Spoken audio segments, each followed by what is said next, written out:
Allison and I, Jack, have been married for 4 years. We are both in our 20s and we are thoroughly enjoying our married life. We have good work and we have plans. I work hard to get promoted to vice president and give it my all. Allison, a seamstress in a local factory, had her salary put aside for a deposit to buy a house. In about 6 months, we will be able to buy a house, and after my promotion, we will be able to live on one salary, and she will be able to stop working to have children. She loves children and wants more than anything to become a mother. She understands that we need to be financially secure, but if I didn't insist on this, she wouldn't care. It was a Friday in early April, and I got up early to go to work. Today is an important day in the fight for a promotion, as I have to present a new product that we are working on. There are 3 teams participating in the presentation, and it is understood that the presenter who wins the presentation will receive the position of vice president. We worked hard, and our performance was scheduled to take place at 10 o'clock in the morning. When I left the bathroom, Allison was already awake and said, "Good luck with your performance and don't forget to come home early. I want to invite you somewhere to celebrate and discuss something." I knew that after the presentation I would be exhausted and it would be difficult to leave early, but Allison was very forgiving of early mornings, late evenings, and all the other things that come with a lot of stress in a person's life. I am greatly indebted to her and look forward to good night. The performance went well, and the 2 senior board members congratulated me, indicating that we were very close to winning. When I arrived home around 5:30, I was in a great mood, and going up the stairs, I saw that my wife was dressed to the highest standards and ready to go out. Seeing her, I whistled and asked, "Where are we going?" She gave me an irresistible smile and replied, "To this new French restaurant. You worked so hard to secure our future that I thought you deserved something special." I'm more of a burger and fries person, but Allison wanted a special night out, and I could give it to her. Her plans clearly included some love, and I was looking forward to it. I went into the bathroom to freshen up and change clothes. I thought I heard Allison talking, but I left it as it was. The restaurant, with a large car park, was located just off Castle Street. It is small, but the food is delicious. I dined there about a month ago for a business meeting and was looking forward to an intimate evening. When we walked in, there were only 2 other couples there, and we were seated at the back in a quiet corner. We talked about the presentation and how it went. We chose appetizers and main courses from the menu, and when the waiter left our table, I noticed how an unfamiliar couple entered the room and, without waiting for the waiter, took a seat. I seemed to recognize him, but I couldn't realize. He is about 40, he is in good shape, and he clearly smells of money. She is 20, 21 at most, and she looks out of place. Too old to be his daughter, but too young to be his companion. In her hands is a large bag, from which she took out a tablet and several other items, then stood up and approached one of the couples. The conversation took a few minutes. She made some notes on her tablet and returned to their table. By this time, the man was already talking to the waiter as if they were friends. I also noticed that Allison was quiet and a little nervous. Besides, her phone was on the table, and we have a rule in our house: no phones at the dinner table. Something was wrong. The girl continued to approach other tables, spoke for a few minutes, took notes, then left. The man sat impassively, talking to the waiter, but clearly not placing an order, and I watched as my wife was clearly distracted by something. The girl came up to our table and said, "Hello, my name is Judy. I am a college psychology and ethics student conducting a survey for my senior thesis. Would you like to take part in it?" I looked at her and said, "Sorry, but my wife and I came for a special holiday, and I don't want to be disturbed. Perhaps if you give us your mobile number, we will call you back and do this another time." Her face showed complete confusion. It was as if she had been assured that I would not refuse, and she had no plans to refuse. My wife quickly intervened. "Jack, this girl needs our help. I'm sure we can give her a minute of our time." This was strange for my wife. She hated such wedging. I said, "Please, not now. We have so much to discuss." But she was persistent, saying, "Please ask your questions." I took a very deep breath, and then the first question came. "Have you seen the movie Indecent Proposal?" I answered, "No," but my wife said, "No, We haven't seen it, but we know the plot of the film. I really didn't like this girl, and when I looked at the man with whom she came, he interrupted the conversation with the waiter and was now watching our table, which he did not do with others. Judy looked at me, but I refused to look at her, and she said, "Jack, can I call you Jack? How do you feel about this proposal and its impact on marriage?" Unable to resist, I answered, "I have a feeling that you don't care whether I agree to be called that, but such a proposal, if my wife accepted it, would lead to an immediate divorce." Allison raised her head, but Judy didn't flinch. She asked it further, "Do you think that you have the right to control your wife's body by denying her such things?" I laughed. "In no case, my answer says that if she will accept the offer. I won't bother her, but while she's away minding her own business, I'll be in our house dividing bank accounts, packing my bags, and filing divorce papers." Judy then asked, "What if the offer was, say, $2 million? Wouldn't that keep you alive? If the offer was written so that you wouldn't get a penny if you divorced her, would you change your mind?" "She knows me well, Judy," I said, looking her straight in the eyes for the first time. "I earn enough for a living. I don't need to make money by selling my wife. And in general, if she had agreed to this money, I would have refused it during the divorce. Dirty money does not bring happiness. So no, this proposal will not change my actions. And now I need to go to the toilet and cancel our order. You ruined my mood, and I don't want to eat anymore. Alice, be ready to leave when I return." I quickly stood up and walked towards the toilets, has stopped at the waiter's counter and said, "Please cancel the reservation for our table.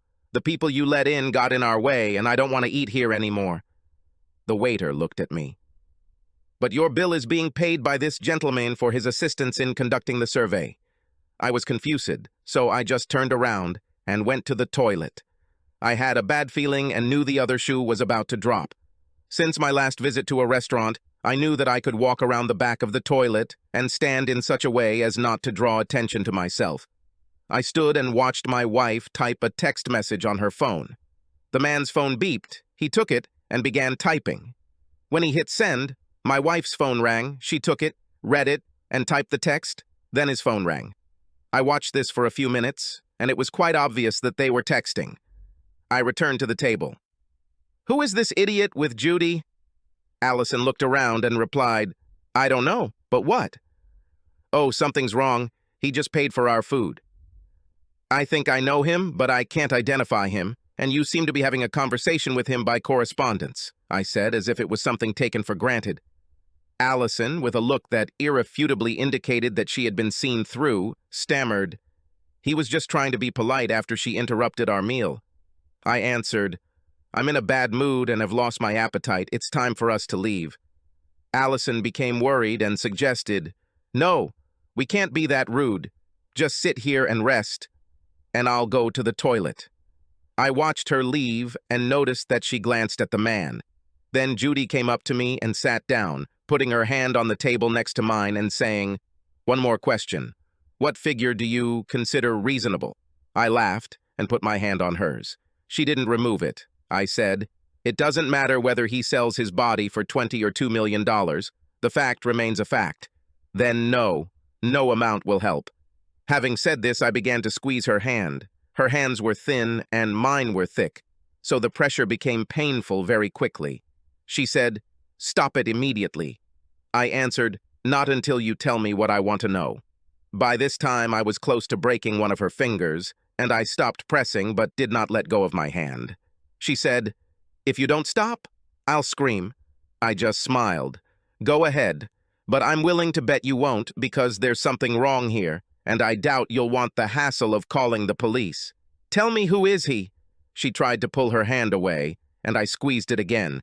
This time the finger cracked under pressure, and she began to cry. I continued to press, and then a man ran up. I shouted, "Stand still, or the same thing will happen to the rest of your fingers." He stopped, and then my wife came up. "What's happening?" I smiled. "Well, Allison, that's exactly what I'm trying to find out. Judy, if you want to keep your hand beautiful, I suggest you answer my question now." With tears in her eyes, she replied, "Simon Armitage, Jr." I let go of her hand. "Get out of here and never come near me again." I looked at Simon Armitage Jr. and realized who he was. Simon Armitage is the owner of the factory where Allison works, and this is obviously his eldest son. I met him at a few events, but he was a lowlife who only got the job running the factory because of his father.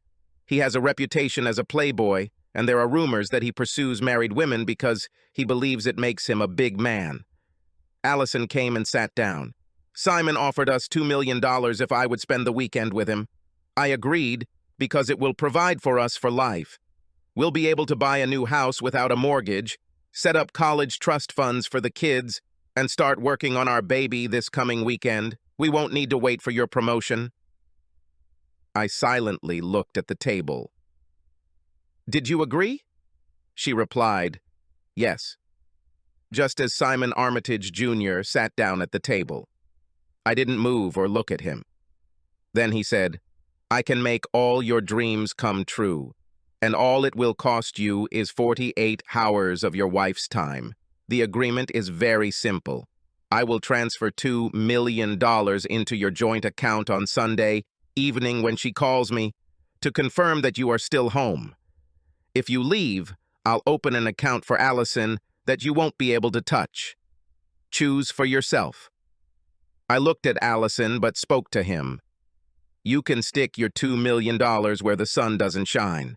If my wife wants to become a prostitute, I don't need her or the money. I'm leaving. If she's in the car, we can still restore our marriage.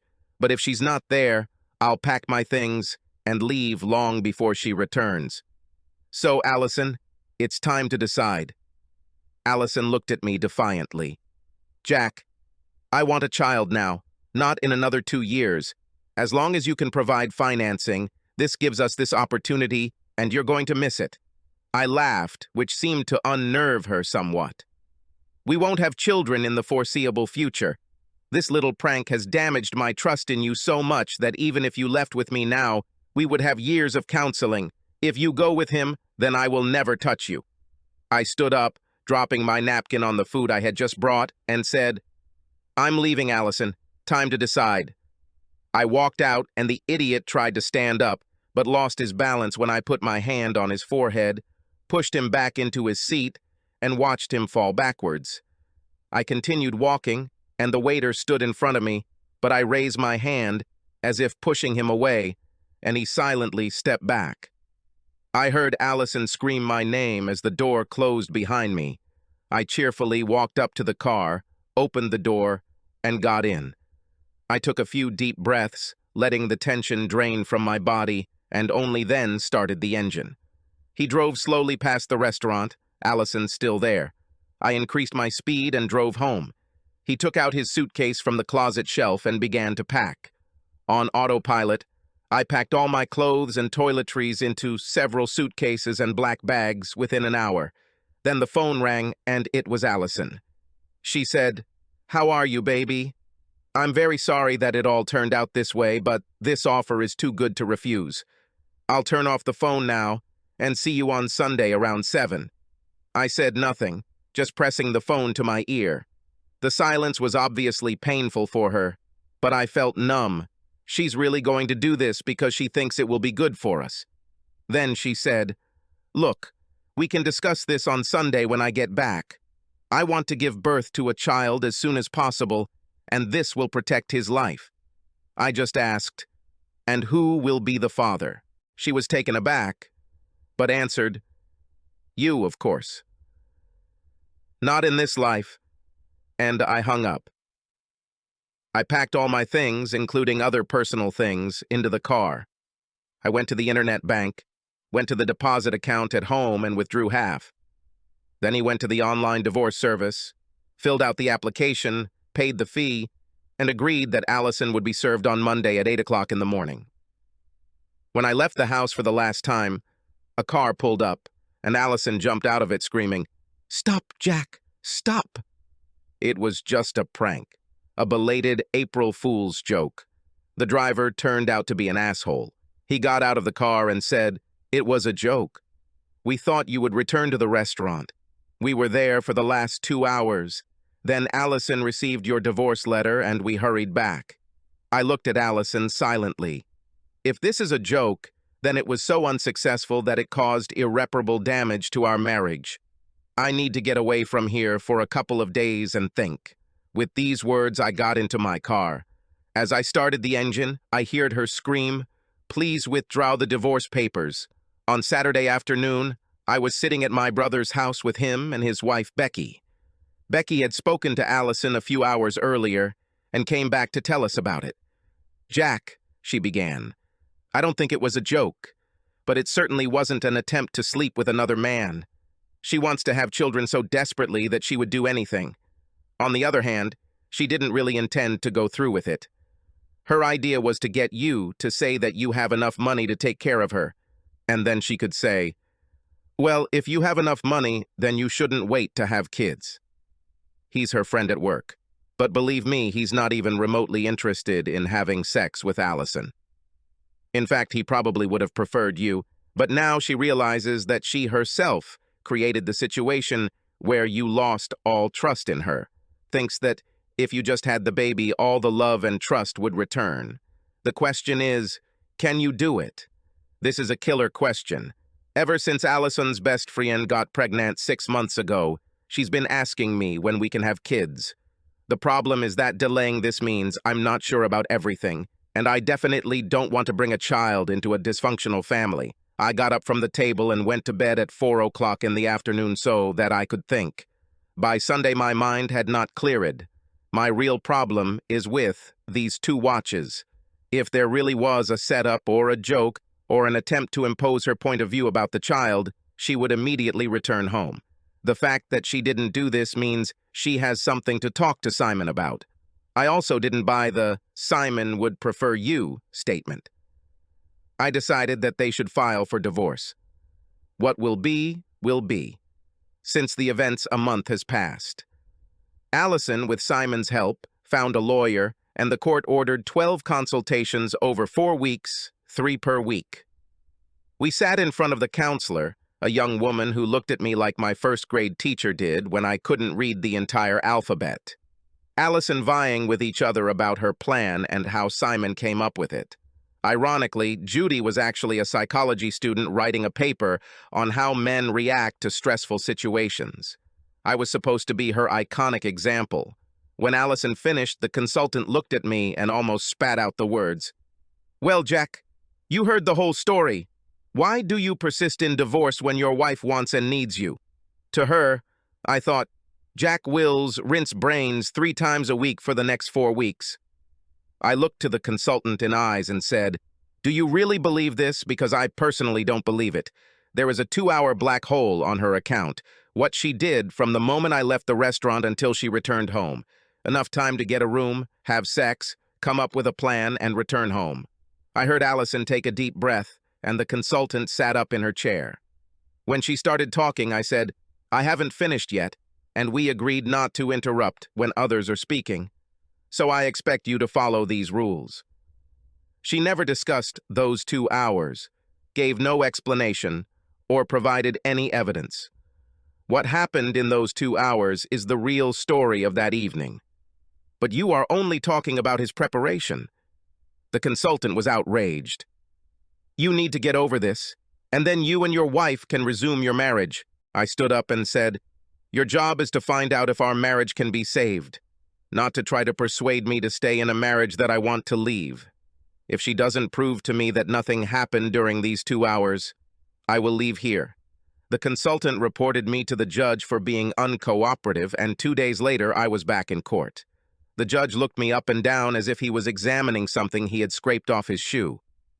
"Why do you refuse to cooperate with a consultant?" I answered, "Perhaps you should listen to the recording of the first session. The counselor said that I should forget about Allison's misdeed. Your Honor, it is not the consultant's job to lecture me. I need to know the truth about that evening, and both my wife and the consultant are trying to hide it. Collaboration is a 2-way street. If they refuse to answer my questions, then I cannot fulfill their request to forgive my wife because I do not know what she did." The judge thought for a moment and then asked, "What do you want to know?"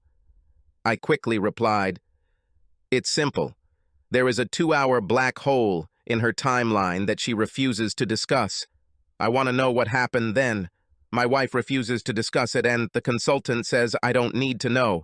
I'm here today because the counselor wants you to tell me to stop asking this question because, in her opinion, by asking this question, I am being uncooperative. The judge rubbed his chin, looking like a 1920s movie star, then said, "You have the right to know. Please sit down." I asked the consultant to act as a witness. My wife's lawyer, who was there with the consultant, stood up and said, "Your Honor, she is not involved in this case. She has her own job to do, and she just wants Mr. Samuels to stop being obstructive. Bringing her in as a witness won't help this." The judge was clearly outraged by this statement and said, "This lawsuit was brought by your client and her consultant, alleging that Mr. Samuels was uncooperative. I see that Mrs. Samuels is refusing to cooperate, and the consultant is covering for her. Either she testifies or I stop counseling and grant the divorce. What do you choose?" The lawyer and the consultant argued very heatedly, but in the end the consultant, with some reluctance, stood up and walked to the podium. She took the oath, and the judge asked, "Do you know what happened during these 2 hours?" The consultant sat silently until the judge said, "Madam, I remind you that you are under oath and must answer this question." Quietly, so that I could barely hear, she answered, "Yes, I know." The judge tapped his finger on the table, waiting for her to speak, and when she did not, he said, "Please enlighten the court about what happened there, and speak up this time." Mrs. Samuels and Mr. Armitage went to a bar next door where they discussed what had happened and how they planned to deal with the aftermath. Mrs. Samuels believed that the proposal made to her and Mr. Samuels by Mr. Armitage was the fastest way to the large family she dreamed of. She expected Mr. Samuels to come back and look for her, but when he sent the divorce notice, she panicked and decided that she shouldn't have put the proposal on the table to see if Mr. Samuels would accept it. Now she understands that it was a mistake and wants to forget about all this and move on with her life. My role, as the consultant assigned to Mrs. Samuels, is to make it clear to Mr. Samuels that this was just a suggestion, and if he declines it, she will forget about it. The judge laughed and said, "Do you understand what you are saying? You are not assigned to Mrs. Samuels to force Mr. Samuels to comply with her request. You have been appointed by the court to see if their marriage can be saved." At this point, the consultant interrupted, saying, "But if he can move past the proposal and admit that it was rejected, then the marriage will survive." The judge looked over his glasses and said, "Consultant, I am stopping these meetings because you are not acting independently. Mr. Samuels," he turned to me, "what do you want from this hearing?" My lawyer looked at me, then stood up and said, "My client wants the divorce to take place." Allison's lawyer practically jumped out of his seat. "Your Honor, you cannot stop the hearing on this basis. It must continue." "My client wants this marriage," he continued. The judge looked at him and said, "If you had played fair, I would have done so, but you turned the consultation into a mockery by trying to hide important information from Mr. Samuels. I don't agree with this. I approve of the divorce." An hour later, I arrived home to find Allison sitting on the doorstep in tears. "Why, Jack?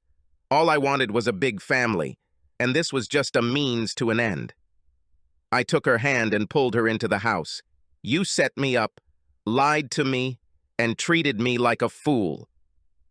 You know that this proposal was unacceptable, but you even tried to fulfill it.